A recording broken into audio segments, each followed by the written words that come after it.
Welcome to this analytical briefing, Decoding Iran's $7.8 billion cryptocurrency ecosystem, the high-tension grid. Today we will examine how Iran has transformed its domestic energy reserves into a digital financial artery and the severe physical and systemic strains this dual-use economy has placed on the nation's infrastructure. As of 2025, Iran's crypto economy stands at $7.8 billion. While this represents an 11% decline from 2024, the ecosystem remains structurally resilient. It serves two masters: the state, which uses it for sanctions evasion and weapons procurement, and the civilian population, which views it as a lifeboat against rampant inflation. Notably, approximately 50% of this activity, exceeding $3 billion, is linked to IRGC affiliated networks. To understand this system, we must look at the closed-loop architecture. It begins with physical inputs, $12.5 billion in annual fossil fuel subsidies. This cheap energy feeds the engine, a domestic mining boom, and central exchange choke points like Nobitex. The outputs provide utility for both state and civilian actors, but the loop is frequently interrupted by system failures, including power blackouts, international cyber attacks, and stablecoin freezes. The economic engine here is pure energy arbitrage. Iran offers industrial electricity at a hyper-subsidized rate of just 0.02 cents per kilowatt hour. This creates an irresistible incentive for mining. Effectively, the state is bypassing global oil sanctions by exporting its energy via the blockchain. In practical terms, 10 million barrels of crude oil can be converted into approximately $1 billion in annual mining revenue. There is a stark divide in how this mining occurs. Only 5% is authorized, where miners have legal connections but must sell their Bitcoin directly to the Central Bank of Iran to fund state imports. The remaining 95%, roughly 405,000 devices, operates underground, often disguised as agricultural or industrial facilities. These illegal operations consume over 1,400 megawatts round the clock, leading the government to offer bounties for whistleblowers. This pursuit of digital assets is cannibalizing the physical nation.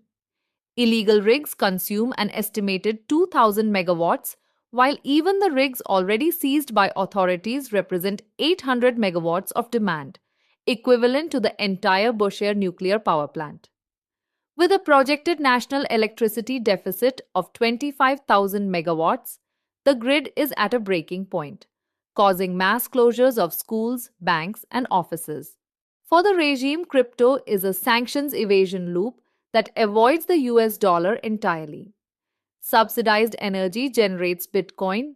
The central bank acquires that Bitcoin from authorized miners and uses it to pay for imports and weapons procurement. Interestingly, over $2 billion in volume now funnels through the Tehran network using USDT and TRX due to lower fees and higher transaction speeds. The motivations differ between the state and its citizens. The IRGC uses crypto to fund regional proxies and import AI-critical hardware via Chinese resellers. Meanwhile, civilians use it to escape a rial that has lost 90% of its value since 2018.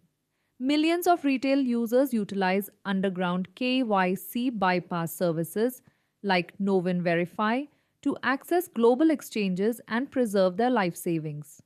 Blockchain activity in Iran acts as a real-time geopolitical barometer. As shown in this chart, transaction spikes mirror physical shocks. We see major surges during the June 2025 missile strikes involving Israel and during periods of domestic unrest. These spikes aren't usually illicit activity, they represent civilian panic and a rush toward capital preservation. Centralization has created a massive vulnerability. The Nobitex exchange handles 87% of national volume, making it a single point of failure. In June 2025, The $90 million predatory Sparrow hack exploited this, revealing state surveillance code and freezing liquidity by transferring funds to sanctioned IRGC addresses. Foreign enforcement is also tightening. In July 2025, Tether executed its largest ever freeze of 42 Iranian linked wallets.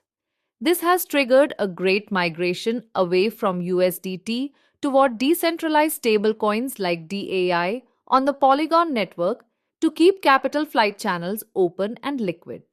We are witnessing a paradox of success.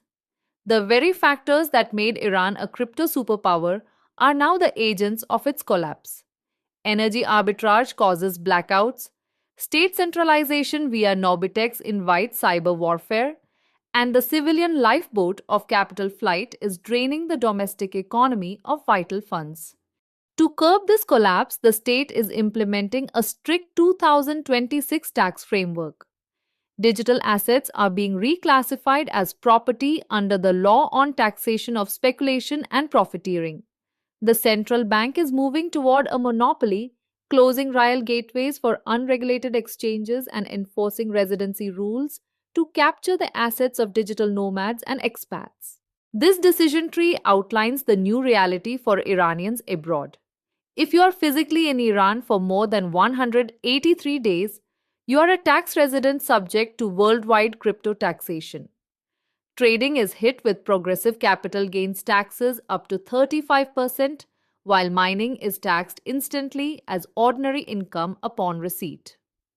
All users must file Form 1099-Crypto by March 31st. Looking ahead to 2026, the battle is no longer just about generating hash power. It is about securing the grid itself. As international isolation deepens, Iran's crypto ecosystem remains a contested yet seemingly indestructible financial artery, one that the regime is now fighting to bring under absolute taxable control. Thanks for watching.